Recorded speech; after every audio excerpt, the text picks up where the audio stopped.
What's up, everyone? This is Max from Amped Magazine. We're interviewing Donnie Gebert, a former U.S. veteran and recent author of A Direct Republic, The Null Hypothesis of Politics, How to Automate a Legislator.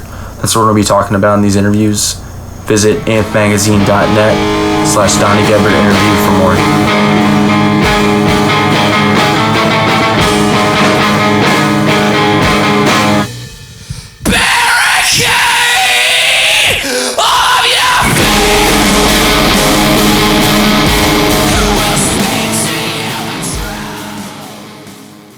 That's your whole thing. Yeah, but that's in the form of a fallacy. No true Scotsman, no true philosopher confuses how with why is a true statement, but it's fallaciously stated. Would a real philosopher state something fallaciously?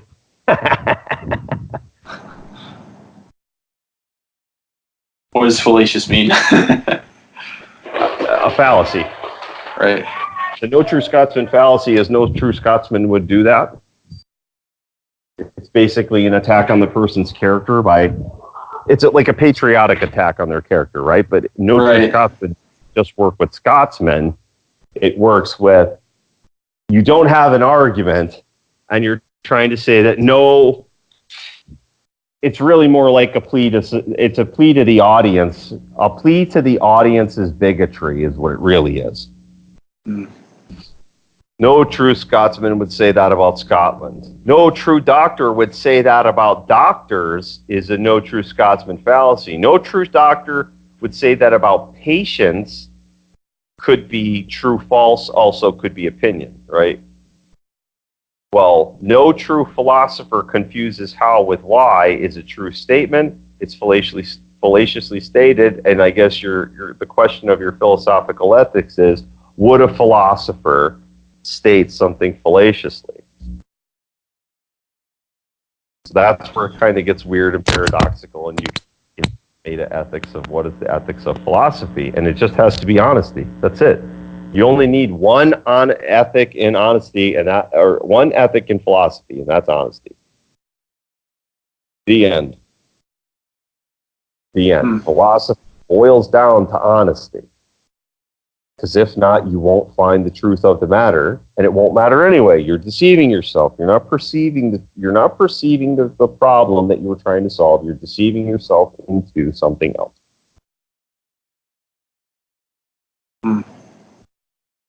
That is something to think about. Oh, I have. You know, the military, you get a lot of time in the middle of fucking nowhere. So I had to know my job, and then I had to know the job. Like, I used to play the game, man. What happens if he dies? How do I get Rube Goldberg to death if that guy over there dies? What's his job? What does he do around here? Oh, yeah, he's kind of important. Glad he's in the back. Who's that other guy by the door? Yeah, good. He's expendable. Fuck. It's not a fun game, but you find out who your friends are and what they're doing around here in the military. Was that, I'm sure that was pretty, well, like you're saying, it's pretty sobering. Like, you can do it with your finding family. that shit out. No, you can do it with your family. If dad dies, what do I have to do to help mom? What happens to mom? If mom dies, That's true. Help dad. If my brother dies, what do I have to do to help? I mean, you could do it. It's not, in the military, it's almost like job security doing that. But it's not killing everybody. It's, this place functions, and if it doesn't function, we might die. So if we have a problem, what does it look like? So I would just take everything upon myself for 20 years. And if I saw something that was fucked up, I'd say it out loud. And I'd say, hey, it just so happens that front gate is guarded by a bunch of fucking retards. Has anyone seen that? Like, you can, and you could say that out loud in front of a general, 8 feet to his right, and the message is heard. So you could ruin a lot of dumb shit just by wandering around, and then you say to your friend, hey, did you see the dumbest fucking thing ever? There's 3 guys at the front gate instead of 400. Man, here we are in Baghdad, and there's like 9,000 people on the horizon, and they got 3 guys on gate guard. I think I'm going to leave out the backside now because everything is fucked. The general probably wants to know that message. You know what I mean? If for some reason it has developed, and it's not always a general. Sometimes it's someone else, and sometimes they didn't want to hear it, and sometimes they'll come and get in your face about it. And sometimes the commander will say, Sergeant Gebert, you're not allowed to smoke the soldiers anymore. And I say, Roger, sir. And then I do the push-ups with them because my officer is a dumb fuck. Okay? Like, some things have to happen. The men need to know when they fuck up, and they need to pay for it with pain because that's how you train an animal.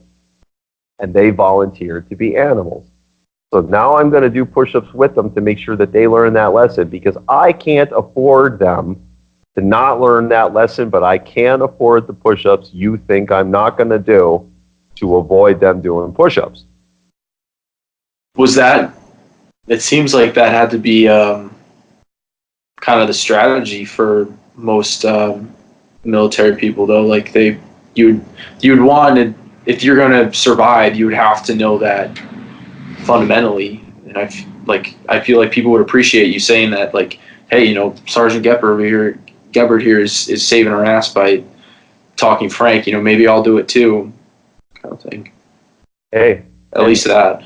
There's the people who are gonna do it, and there's the people who aren't. And the people who are gonna do it are not waiting for goddamn inspiration. And if you're waiting for inspiration, it's never coming. Just get mouthy, get practiced. Because if you don't get practiced, you'll be shit at it, and you won't want to do it. I would love to tell you it's anything other than that, but I think American society is kind of coming apart because of the soft bully. Yeah. It's the legal hard bullying because nobody will soft bully back and say, excuse me, but fuck your face. Yeah. I mean, that's what Jordan Peterson says too. He's like, people, non-virtuous men are like, don't do anything good or like good. Maybe I'm flipping it or something like that, but like you have to like embrace your darker side to do anything virtuous or anything substantial. Like, yep. You can't just be a softie and just like allow life to plow over you. And yep.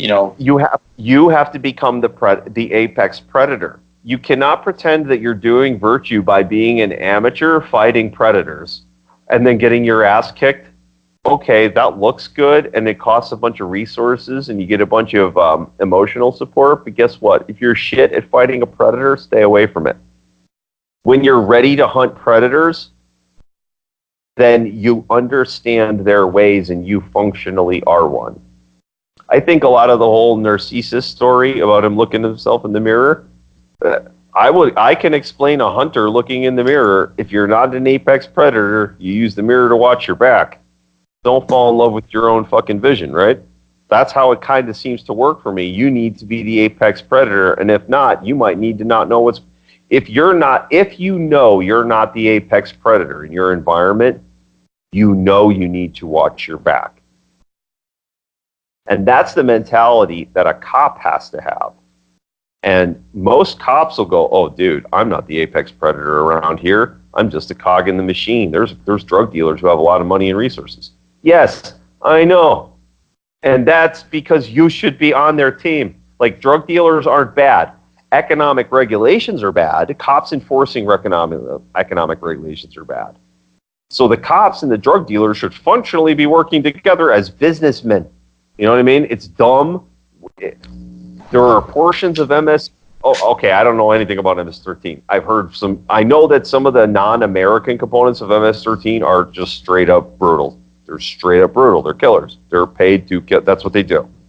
Now, they're not special forces guys, because I don't know any special forces guys that enjoy it. So there's a fine line there, and there's plenty, we were all given the impression that bikers are bad, murderous gangsters who run drugs. What if they're just people who run drugs? Wouldn't they just be pharmaceutical people who are big and have a lot of hair? And most people don't have the fucking chops to ride a bike. Riding a bike for 100 miles is exhausting. You're taking a pounding on the face, all of the breath. You'll get hit with a bug in the face.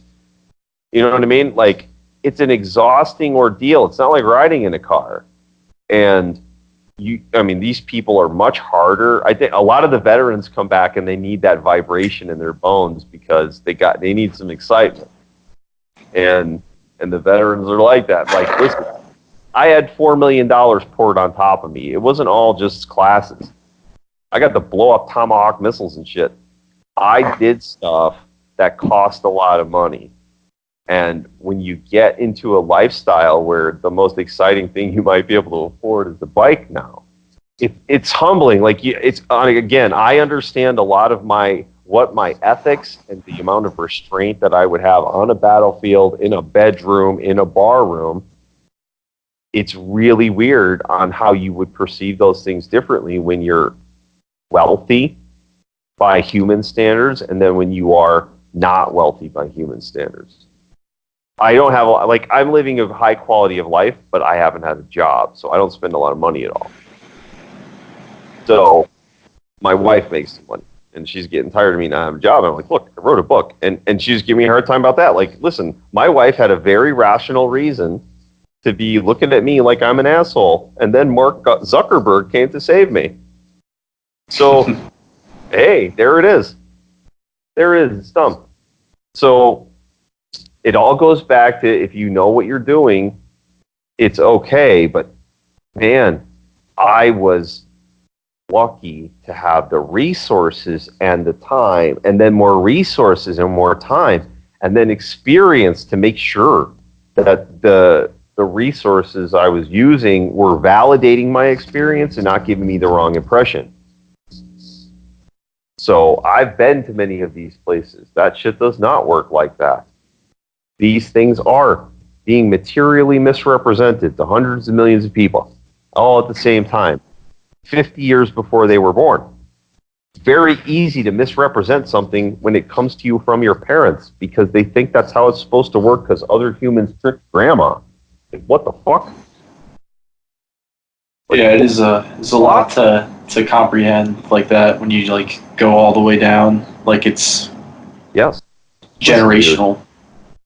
There are fucking people coming out of the Amazon right now, and they are full-blown Smurfs. They don't know electricity. They don't understand plumbing. They're not stupid.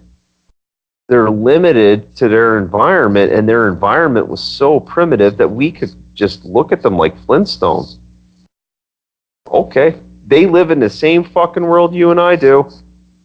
Elon Musk just goddamn parallel parked a rocket the other day. Okay?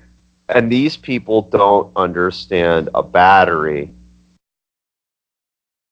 So at a certain point, human is not an objective condition. And the world that we are living in is 100% Jetson. It's real fucking difficult now. And the educational level that the average human would need to fucking deal with any of this is, oh my God. Holy shit, man. Like, you don't understand. I had a hard enough time doing it, and I recognize in a very real sense that I am functionally a multimillionaire.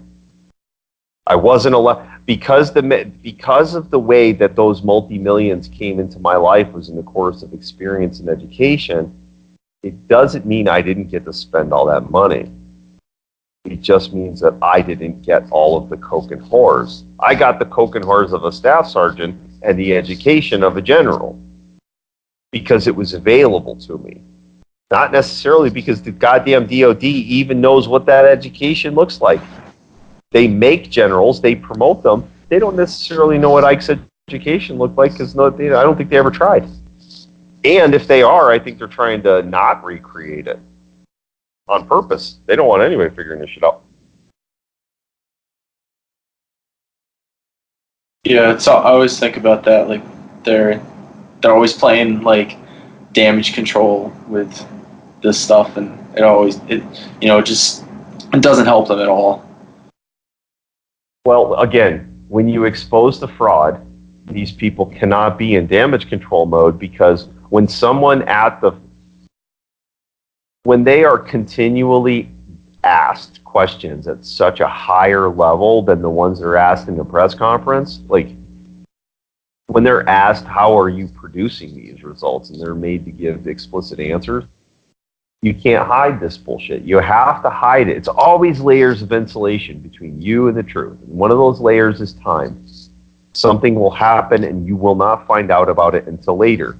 Just because you found out about it immediately doesn't mean it was important. And just because you didn't find out about it forever doesn't mean you didn't need it the minute it happened. And any information that you absolutely need as an individual right now, all of the systems are designed to prevent you from getting that information. They're not trying to funnel you information that will help you as a human. All of these systems are trying to tell you to look somewhere else. Someone else is your caretaker on this issue. Look towards the future, not towards yourself. And lo and behold, it's all fraud for fraud, fraud, fraud, fraud, fraud. Every ounce of it, man. Every fucking word of it. Every fucking word. If you know any coders who are sitting around on their ass and they want to do something for good in their free time, I'll tell them how to do it. I don't care. I know exactly what I need. I need a dictionary where every word in the English language has one definition. And if we have a definition that doesn't have a word, we'll fucking make one up. But what we can't have is a word with two definitions anymore. Because it literally confuses people in three-dimensional space. It actually causes harm because you're not explicit. Are you being precise there, or are you just like, yeah? Precise. I don't mean objective definitions. I mean, for purposes of contract, we do need objective definitions, aka precision. We cannot have any wobbly words in our contracting. Absolutely not. It cannot happen. Let's just say there are no friends, don't have a friendship, not even a friendship, with anyone who thinks the legal system cannot be based on objective terms. Don't say another word to that human, and don't hang out with them for the rest of your life, because that fucking thing is dangerous. Doesn't know anything. And it will do anything to anybody in its own ignorance. Right? Start making your friends feel uncomfortable, and then buy them beer. And if they can't handle a little uncomfortable with beer, you don't want to be around those fuckers. Find new friends. Find new friends. If they can't handle a rough conversation with a little bit of beer on top, I would hate to be next to them when the gun goes off. Holy fuck.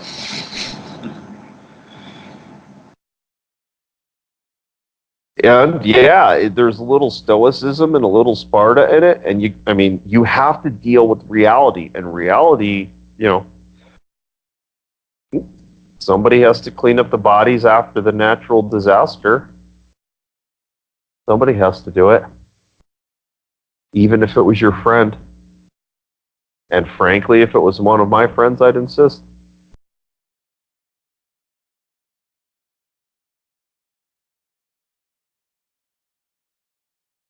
Yeah, it's But you have to get yourself in that frame of mind. And it's not. Yeah. And it's not for everybody. And it doesn't have to be for everybody. But let me tell you, the people who don't know how shit works, they're not allowed to be in charge because they don't know how. It ain't personal. But we cannot put the children in charge ever. And anyone who says otherwise is a moron. They cannot be allowed to be in charge because they don't know how. You cannot allow your children to drive the car. Why? Because they're 6. That's why. They obviously don't demonstrate skills and knowledge and abilities. So why in the hell would you give it to them? Because they could talk it out to you. They could bullshit you into a solution. They can't demonstrate it. Come on, time. It's adult time now. It's adult time. You have to look at other people and say, just because a lawyer told you were an adult when the plastic card in your pocket said you were 18, doesn't mean you are one. And there's not one person over the age of 18 that wants to hear that. As a matter of fact, they'll stomp off like a child as soon as you tell it to them. It's almost like a self-fulfilling prophecy. Goddamn voters. Well, when do you think you're an adult then? Like, and you're able to make these objective decisions? And it's a contextual thing, right? It really is a contextual thing. If you're standing up on a stage like Bernie and OCD, guess what? You're a child. You clearly don't know how. You're not telling everyone how. We need a bridge. You're telling us about how you're going to build us bridges into the future. Tell us how you're going to build the fucking bridge, Bernie.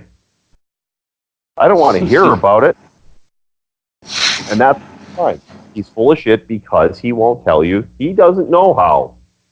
He doesn't know how. He knows how to get elected.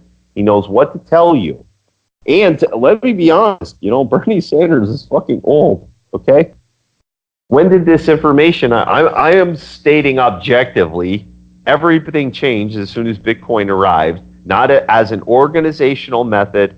It was a demonstration of theory, and that is you could do transoceanic payments objectively, and that's an open, a public open ledger is that objective record that we're all going to be looking at anyway. You could say it's wrong, but it's the only record we have. So you know what I mean? Like when you're all dealing in a centralized system, if you have a deed register and it's wrong, then it's wrong, and you have to fix it, and you have to have methods by which you can fix it. But when you start something from scratch and you make sure that it doesn't work in certain ways, and then you put it into the world and you launch it, then it's there. And that's really what's happening. The systems that are going to fix these broken systems are being launched without permission because nobody needs permission and nobody could stop the other people from doing it anyway. So you start to get this real sense of ethics that maybe the authoritarianism we were given when we were kids is de facto wrong, because a singular human has the ability to code a cryptocurrency and launch it into the world. Now, if that human is also good at coding and marketing, guess what? That person could take over the goddamn global reserve currency because they knew how to build one. You can't make something illegal that somebody could do in a closet. There's no way. You cannot do it. So literally, the manner in which I would look at law has changed in the last 10 years, because if some dipshit thinks you can legislate what some dude can do in a closet, basically akin to masturbation, and then show up with a product that he could give away for free, and all of humanity could just dump your legal system, maybe your legal system has a bit of a flaw in it right now. You know what I mean? Maybe that new technology hit the end of the tempering on your glass so hard that it's fucked now. Maybe that, because I'm certain. I'm certain. If I couldn't articulate that properly, then you could have a doubt. But I'm certain, because I could say it out loud and it already exists. There are several open ledger systems that could functionally replace the dollar tomorrow. That is it, my good friend, even though we've met just